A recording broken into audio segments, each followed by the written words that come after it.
The selective condemnation of Kaspersky Labs based on one individual's education contrasts sharply with the historical precedent that we saw of the U.S. government utilizing expertise of, say, former Nazis. This double standard definitely highlights the inconsistency and potential ulterior motives behind the ban. What's up, everyone? I hope everyone's doing well out there today. I have a good amount to say about this specific subject. And before I start, though, I should probably make it clear that I'm in no way receiving any type of support or compensation from Kaspersky or any of its partners. This video really is less about how great Kaspersky is and is more about how backwards and messed up the federal government actually is. And I have a ton to say about the United States government banning Kaspersky in general. I would point out that, unlike the fear-mongering that the U.S. government used to ban the software, I will provide some pretty concrete examples of why Kaspersky is actually less of a threat than our own intelligence and law enforcement communities in some cases when it comes to the erosion of privacy specifically. The part that I'm actually most excited about, though, in this video is at the end, which is where we're going to hear from some threat actors or black hat hackers, as they really are, on this very topic. I ended up having 5 different hackers or threat actors who have various accomplishments respond back to my survey, which I basically formatted into the form of interviews. I really tried to avoid making this video 10,000 hours long by giving you a crazy detailed history of all the different threat actors that we're actually going to be talking to at the end of this. So I did my best to keep it short. One thing that needs to be said is that while I did interview these threat actors, the people that I'm really most curious to hear back from is you, the actual viewer. So please, as you go through this video, if you agree or disagree with something, definitely let me know in the comment section. Getting back to my outlook on this very topic, I would have to say that the best analogy I could come up with to describe this insane situation is like the U.S. government banning Kaspersky is kind of like a burglar blaming an alarm system for invading privacy. While accusing Kaspersky of potential threats, the government's own invasive surveillance measures reflect a much deeper hypocrisy, I feel.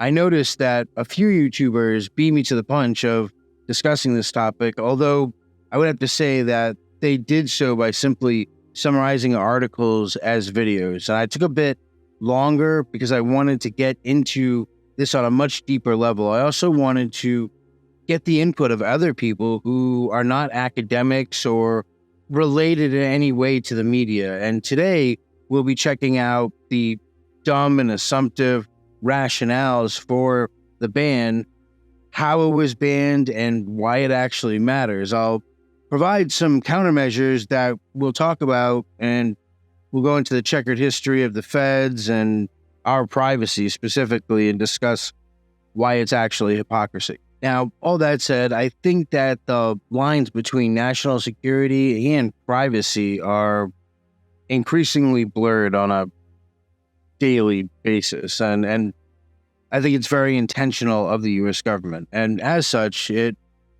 once again demonstrates its proclivity for overreach with its recent ban on Kaspersky's software. This decision, framed as a protective measure against potential espionage threats, reeks of hypocrisy and a lack of transparency. While the official narrative points to national security concerns, a deeper look reveals a disturbing pattern of unsubstantiated claims and selective enforcement. And today, together, we'll discuss the rationale behind the ban, expose the double standards at play, and highlight the U.S. government's own egregious violations of privacy, as well as the hypocrisy of we'll get into it. First and foremost, I don't use Kaspersky as a product. I had used their VPN like a forever ago for privacy, not anonymity. I made a few videos about VPN providers in relation to anonymity, but I think that I'm going to make another one that's more direct at some point.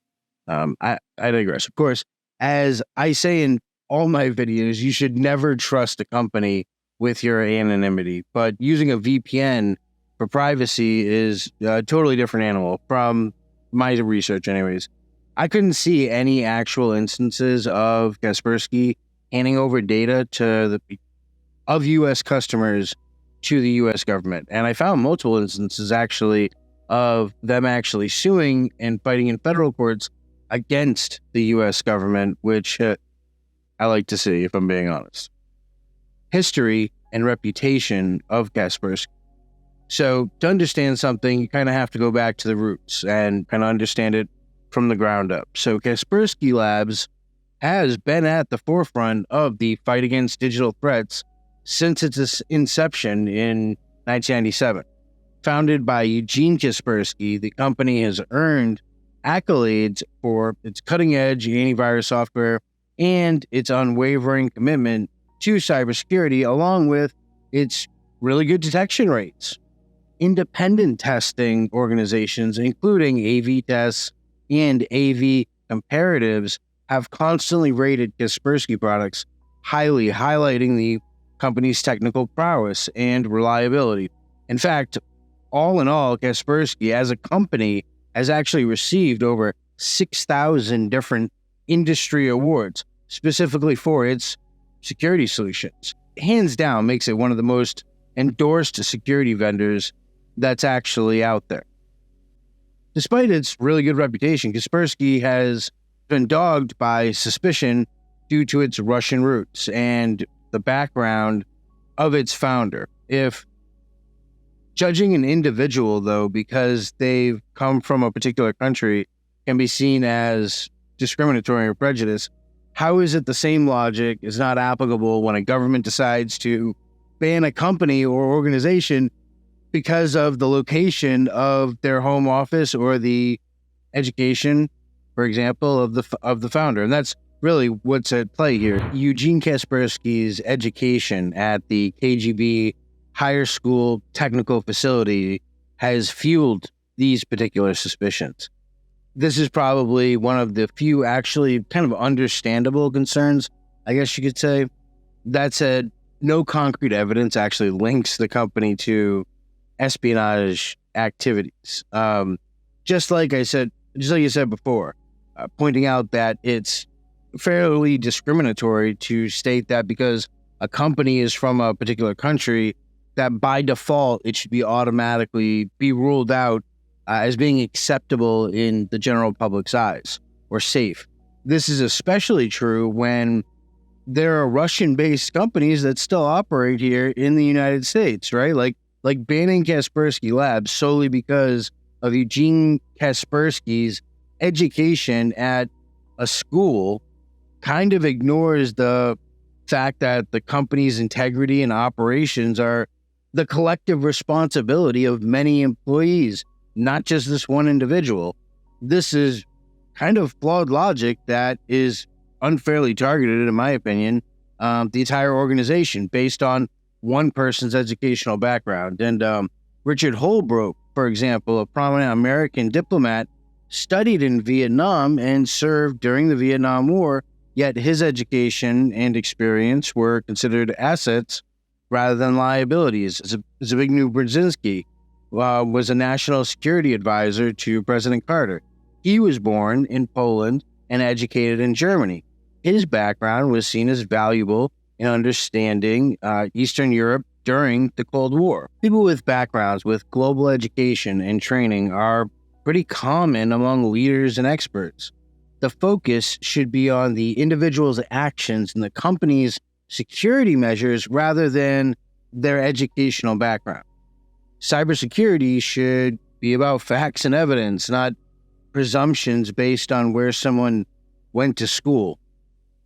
I would argue that condemning Kaspersky Labs due to Eugene Kaspersky's education is a pretty clear case of genetic fallacy, which discredits an argument or a person based on their origin rather than their current actions or the actual quality of their work. And if we were to apply that same logic to U.S. companies, we would have to scrutinize every employee's educational background and potentially ban companies based on where their executives had actually studied, which is impractical and counterproductive as a whole.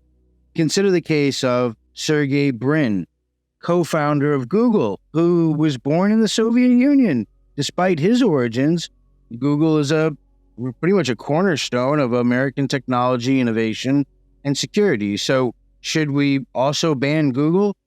In an interconnected world, the workforce of any global company, which includes individuals from diverse backgrounds, this diversity is often a strength, not a weakness, and should actually be elevated on the merits of their professional contributions and adherence to things like security protocols.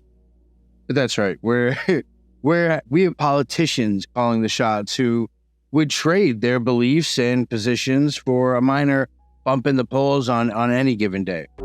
Fast Tony would sell his own mother for a grape. Are you making an offer? Werner von Braun, a former member of the Nazi Party and SS officer, was a leading figure in the development of the V-2 rocket for Nazi Germany. After the war, he became a pivotal figure in the United Space Program, eventually leading NASA's Marshall Space Flight Center. I'm delighted to be invited back to Huntsville to participate in the dedication of the Alabama Space and Rocket Center. His expertise was considered invaluable despite his past affiliations. Mind you, the guy was a Nazi. So another Nazi, Kurt Blohm, was a highly ranking Nazi scientist involved in biological warfare research.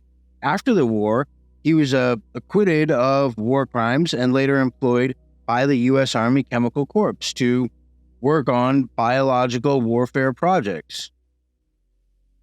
Arthur Rudolph was a key figure in the development of the V-2 rocket. After being brought to the U.S. under Operation Paperclip, he became the project director of the Saturn V rocket program that enabled the Apollo moon landings. Despite his involvement with the Nazi forced labor programs, his expertise was still utilized by the U.S. A former major general in the German army and leading figure in the Nazi rocket development, Walter Dornberger, was brought to the U.S., where he worked for Bell Aircraft and later advised the U.S. Naval Air Force and NASA. So the United States government employs a ton of individuals who have studied in foreign countries that have had contentious relationships with the U.S. For example, former Secretary of State Henry Kissinger was born in Germany and fled the Nazi regime, later influencing U.S. foreign policy during the Cold War. His background didn't disqualify him from serving at the highest levels of government. The ethical inconsistencies of condemning Kaspersky Labs while historically embracing former Nazis for their expertise completely undermines the credibility of the ban as a whole. As we can see, the selective condemnation of Kaspersky Labs based on one individual's education sharply contradicts with the historical precedents of the U.S. government utilizing the expertise of former Nazis. The pragmatic approach taken by the U.S. during Operation Paperclip was driven by national interests and need to stay ahead in the arms race and the space race.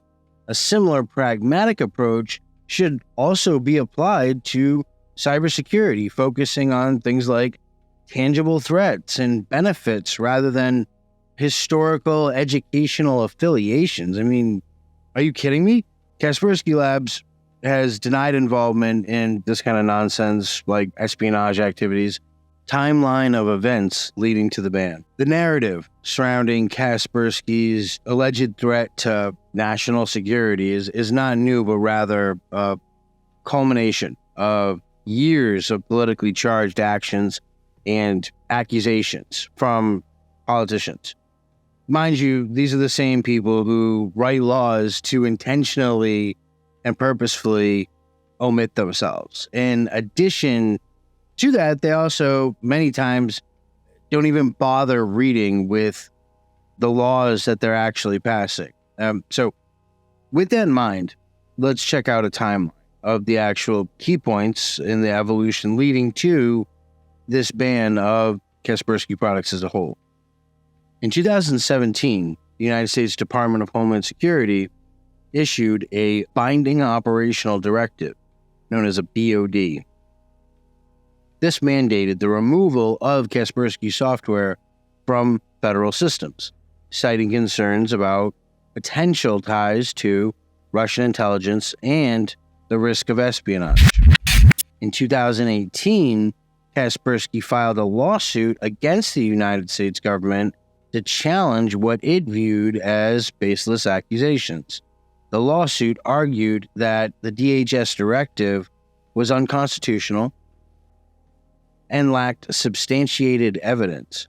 However, a U.S. federal judge dismissed the case, affirming the Department of Homeland Security's authority and pointing out that Kaspersky had actually failed to state a claim or a rational reason for their contention or argument against what DHS had said was the case. In 2019, to counter the ongoing scrutiny, Kaspersky launched its Global Transparency Initiative, opening transparency centers in Zurich, Madrid, and other locations. These centers basically allowed independent third parties to scrutinize the company's source code and software updates, which was a very bold move towards transparency. Get Microsoft to do that. Good luck with that.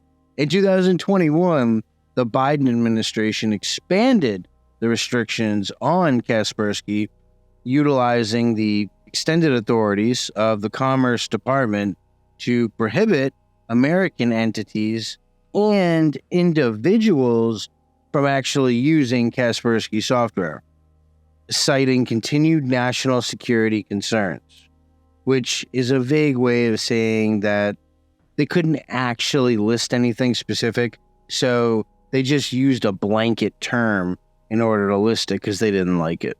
That's pretty much it. So finally, we get to present day, 2024.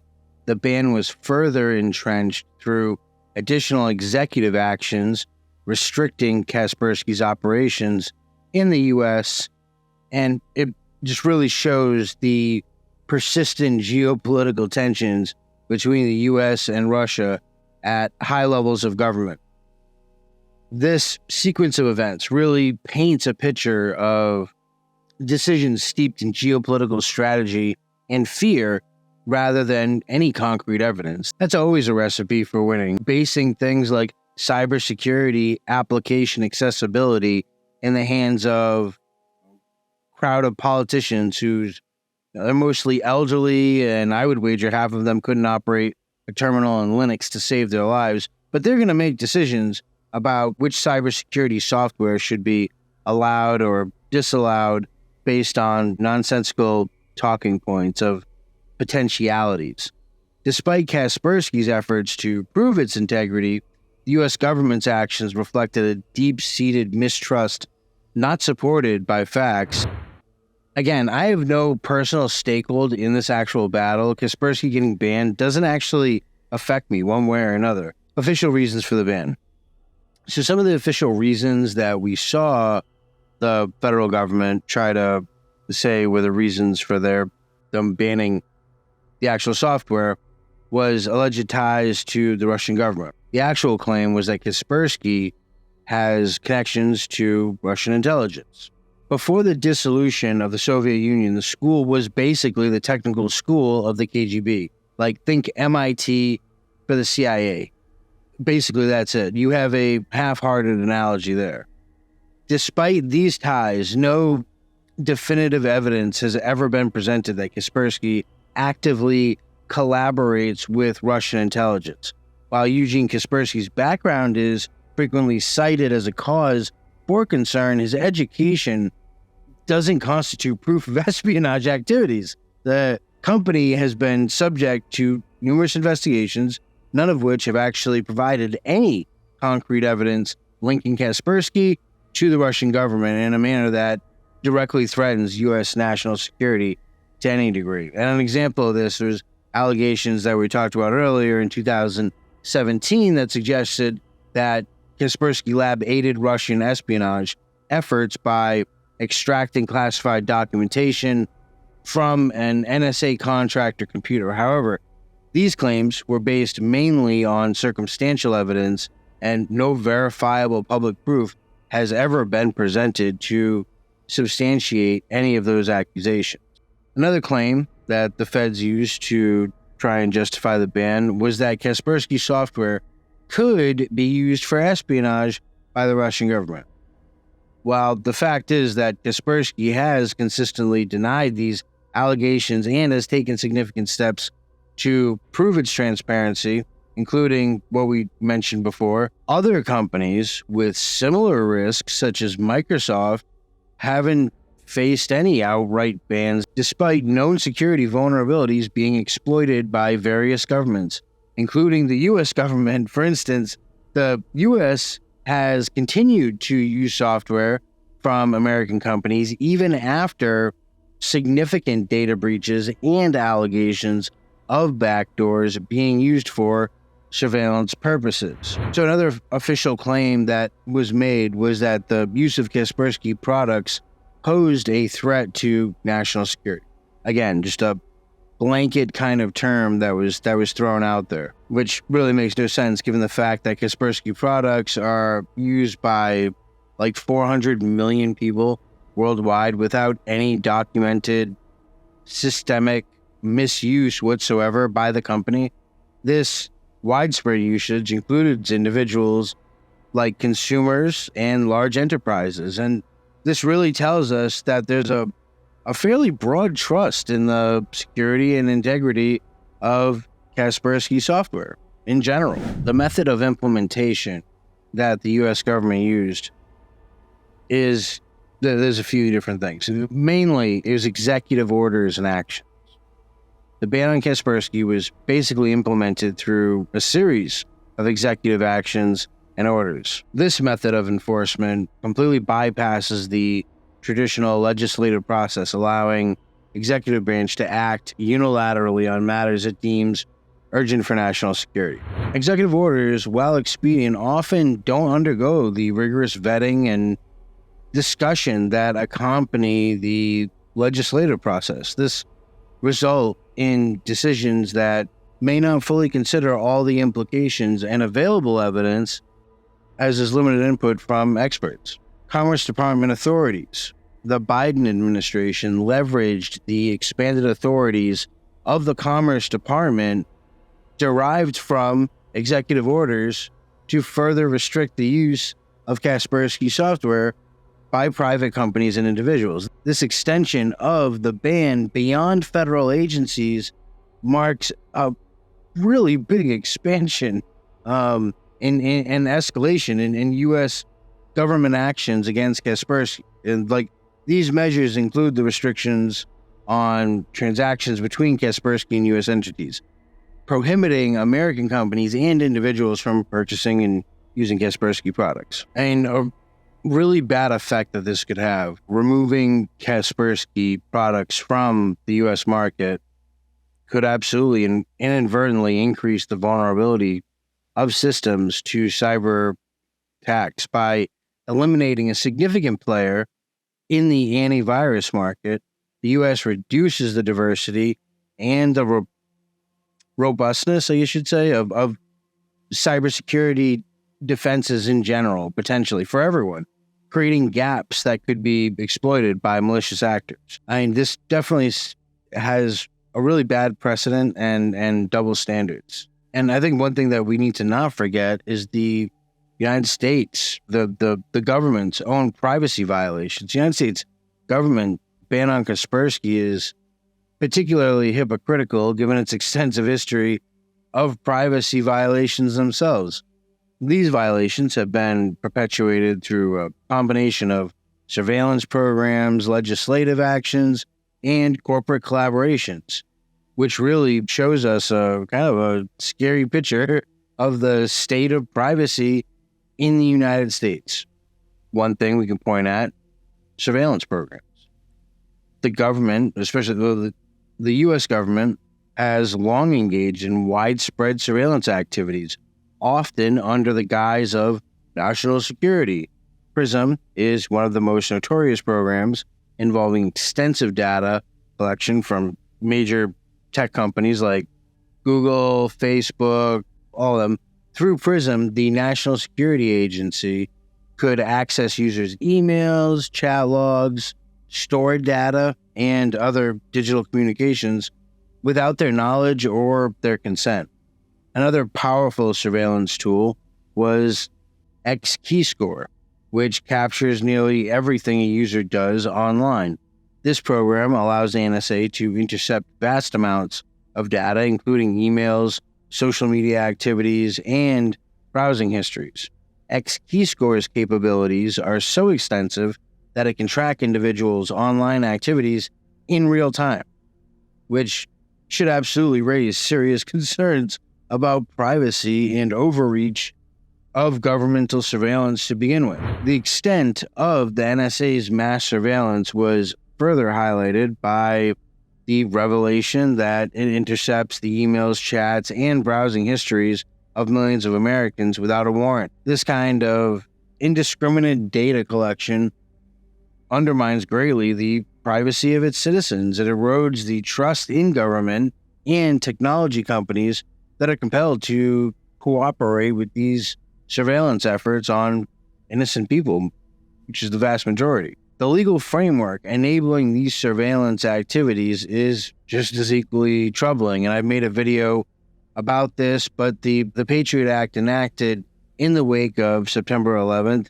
grants extensive surveillance powers to the government, and these include roving wiretaps, which also allows surveillance on multiple devices and locations associated with a target, and the ability to access business records and other sensitive data without traditional judicial oversight. Under the Foreign Intelligence Surveillance Act, or FISA, the government can request surveillance orders through the FISA courts. These requests are rarely declined. In fact, 1,000 or over 1,000 FISA requests for surveillance are approved annually, with very, very few of them actually being rejected. It's a rubber stamp approach to surveillance requests that raises, again, significant concerns about the lack of any meaningful oversight whatsoever, and a massive, massive potential for abuse. One particular controversial aspect of FISA was Section 702, which allows warrantless surveillance of foreigners outside the U.S. while intended to target non-U.S. citizens. The United States government ability to conduct mass surveillance is significantly enhanced by things like its collaboration with tech companies. These companies, often compelled to provide backdoor access to encrypted communications and other sensitive data, cause a real problem. A prominent example is the Apple versus FBI case, where the government demanded that Apple create a backdoor to unlock an iPhone used by a suspect in a terrorist investigation. Apple resisted, arguing that creating such a backdoor would undermine the security of all its devices as a whole. So in another instance that was a little bit more older, Yahoo was found to have built a custom software to search all incoming emails for specific information requested by U.S. intelligence agencies. This collaboration showed to the extent to which the government can actually co-opt private companies into its surveillance apparatus, often without the knowledge or consent of any of the people that are actually affected by this. And these examples really show kind of a troubling pattern. While the U.S. government aggressively targets foreign companies like Kaspersky under the pretext of national security, it simultaneously engages in extensive, invasive surveillance activities that violate the privacy of all of its citizens. This double standard is absolutely hypocritical and undermines the credibility of the government actions taken against Kaspersky to begin with. The pervasive surveillance culture within the U.S. suggests that the real issue may be more about geopolitical maneuvering than genuine security concerns. So another example of glaring, example of selective targeting is the Facebook Cambridge Analytica scandal. And in this case, Facebook allowed the data of millions of users to be harvested without their consent, which was then used to manipulate political outcomes. The misuse of personal data was massive, yet the government response was relatively minimal. Like, Facebook faced some fines and regulatory scrutiny, but was never actually banned from operating. I mean, contrast this with the treatment of Russian-based Telegram, for example, which has faced significant pressure from the U.S. and other governments over its encryption practices and its outright refusal to cooperate fully with law enforcement requests. And you got to love the terminology that they use. Despite these pressures, Telegram has not been banned, highlighting pretty big inconsistency in how foreign companies are treated compared to domestic ones. These companies continue to operate with significant market power despite infringing on users' privacy. In 2020 alone, U.S. companies received over 120,000 data requests from the government, often complying without user consent at all or informing the user of this. This massive number absolutely illustrates the extent of government surveillance facilitated by private firms. The willingness of these companies to hand over user data without proper transparency or any type of consent. On top of all of this, there is actually the executives are getting sanctioned. The U.S. placed Kaspersky Lab and its UK holding company on the entity list, cutting them off from any U.S. trade entirely. The next day, 12 members of Kaspersky Labs' board of executives and leadership were individually sanctioned, with most of Kaspersky Labs' C-suite receiving individual punishments for their association with Kaspersky and suspected association with the Russian government. CEO and founder Eugene Kaspersky was excluded from this round of sanctions. The exclusion of Eugene Kaspersky, despite his prominent role, suggests a possible lack of concrete evidence tying him personally to the alleged threats, further questioning the fairness and consistency of these sanctions to begin with. So here we get to the fun part. In this section, we'll talk to a bunch of different threat actors and see their thoughts on this. For those of you that don't know, a threat actor is basically someone who hacks into websites. It's another term for Blackhat hacker. On Breach forums, I created a thread about this specific topic, and I created a survey of sorts to help keep the focus very narrowly. I asked a set of 6 questions. The first being if it was cool for me to actually include their response in this video. Anyone who responded yes, you'll see their reaction today. None of them spoke to me with audio. I put this in to make it not dreary and boring. However, you'll see their actual response on screen, which will allow you to verify what they actually said is true. One of the first threat actors to actually respond to this post was one named Cass. He's a threat actor that can be found on Breach forums, but also on X. He's relatively new, but that doesn't mean that he's without impact at all. Some of his initial posts, in fact, on Breach forums, he comes right out the box, making news, listing 0 days for sale. What's your initial reaction to the U.S. Department of Commerce ban on Kaspersky software?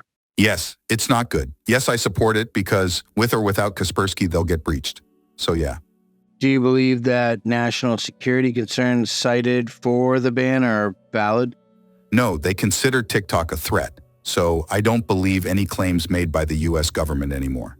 How do you think that this ban will affect the cybersecurity industry in the U.S.? Yes, it'll affect it at a low rate, but nothing too damaging. What alternative security software would you recommend in place of Kaspersky? The alternative is deactivating real-time security by the defender. Do you foresee any long-term implications of this ban on international relations or cybersecurity policies? Not sure. It's fair enough. Any additional comments or insights that you'd like to share? Love your YouTube channel. Thank you for that. I definitely appreciate that. Callie BHC is the second threat actor that we have, and he has a ton of posts and has been a member now on Breach Forums for almost 3 months shy of a year. In that time, he's made a bunch of posts surrounding accounts, things like combo lists, OnlyFans leaks, stream accounts, HBO Max accounts, and more. In total, he has a reputation of 722 with 73 threads and 294 posts.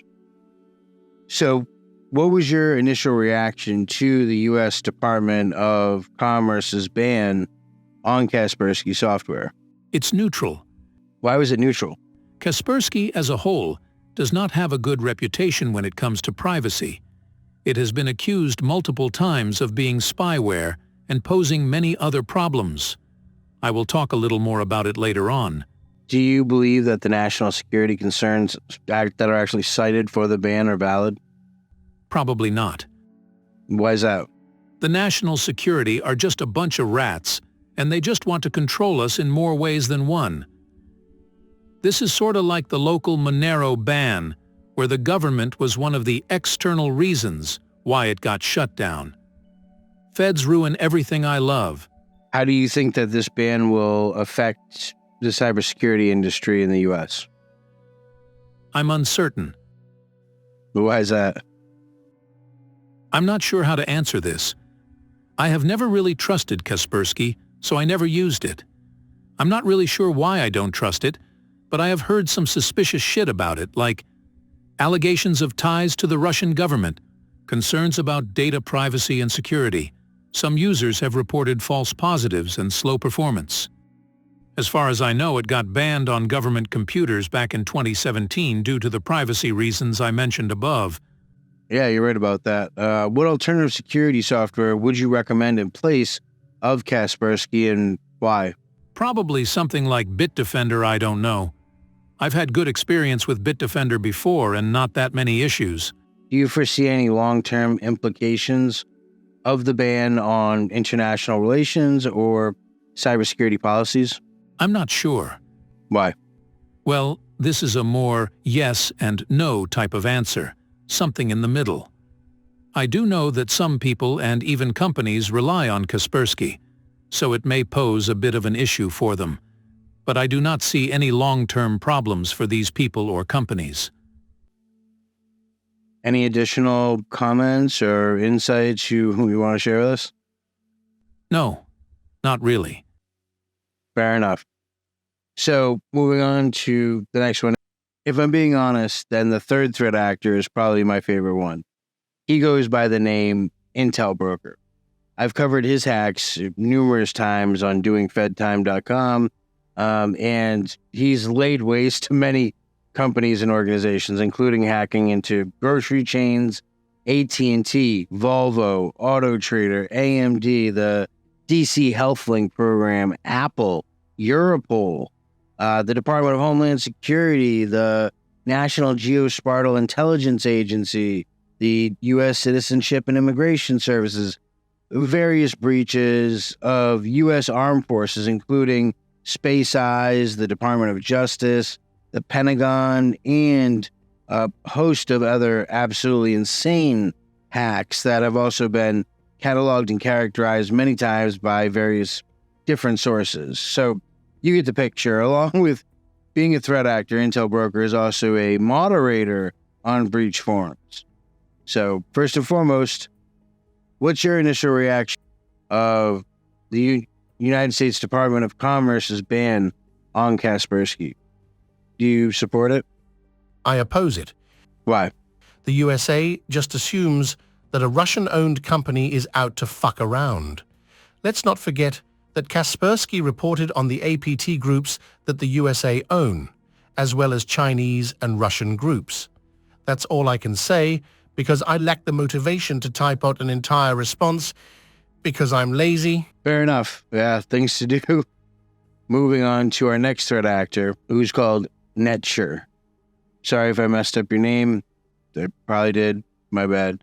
Going through his profile, we noticed that he has multiple databases for sale, including ones in Thailand. He's hit law firms, Autofleet, Erico, as well as a few other pages. At the time of this writing, his breach form's reputation was ranked at 666. What's your initial reaction to the U.S. Department of Commerce's ban on Kaspersky? I'm neutral. Why? The decision doesn't really affect me as a Linux user. This is a very fair statement. Should be a lesson to a lot of people watching this. Use Linux. Do you believe that the national security concerns that are cited are actually valid? Somewhat. It's Russian software and that it has pretty much admin access to every device you install it in. And I understand there's a possibility it's used for exploitation purposes, but I think they should investigate a bit more. How do you think this ban will affect cybersecurity industry in the U.S.? It will strengthen overall security. Why is that? I mean, at the end of the day, it doesn't matter. There are hundreds of other antiviruses just like Kaspersky. Or even better, banning one antivirus won't affect the cybersecurity industry at all, but it would make it a bit stronger if Kaspersky was actually used by Russians to spy on people and gain access. Fair points, yeah. What alternative security software would you recommend in place of Kaspersky, and why? Personally, I don't use any AV. If you're using Windows, just stick to your Windows Defender and use common sense. Windows Defender isn't bad at all. Do you foresee any long-term implications of this ban on international relations or cybersecurity policies? Yes. Why is that? Diplomacy in digital warfare is central, and policies are changing significantly. Do you have any additional comments or insights that you'd like to share with us today? It's just weird that there is some other Russian antiviruses like Dr. Web and Acronis who don't have much reputation as Kaspersky, but still aren't banned. So I wasn't able to find a whole ton of information on the last threat actor that we're going to be just talking to today. That said, I also didn't invest a ton of time into doing open source intelligence gathering on this particular individual either. The threat actor's name is this. I'm not going to try to pronounce it. Again, sorry, man. There's just too much. This particular threat actor will have his joined birthday in about half a month. They will be there for a year, essentially, on breach forums. In that amount of time, they've accumulated a reputation of 1,349. They've made fairly few threads, but contributed a good amount of posts at 157. What's your initial reaction to the United States Department of Commerce's ban on Kaspersky software? I strongly oppose it. I understand that Kaspersky is founded in Russia and that U.S. government and Russia had a lot of cyber conflicts over the years, but let's just point out something here. The company's global research and analysis team, great, tracks over 200 threat actors and provides detailed insights into their operations.